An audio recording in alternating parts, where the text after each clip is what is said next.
পারবো না। এরপরে উনি আসার পর উনি এসে যদি শৃঙ্খলা দেখেন বক্তব্য করবেন, আমি না হলে দু চারটা কথা বলে ভদ্র হয়, তিনি হয়,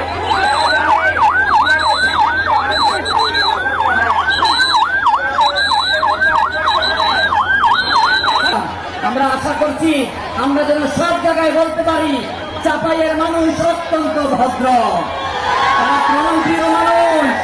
আমরা জানি আগামী দেশ হবে ইসলামের বাংলাদেশ, কোরআনের বাংলাদেশ, বৈষম্যহীন বাংলাদেশ। ঠিক কিনা বলেন? লিল্লাহি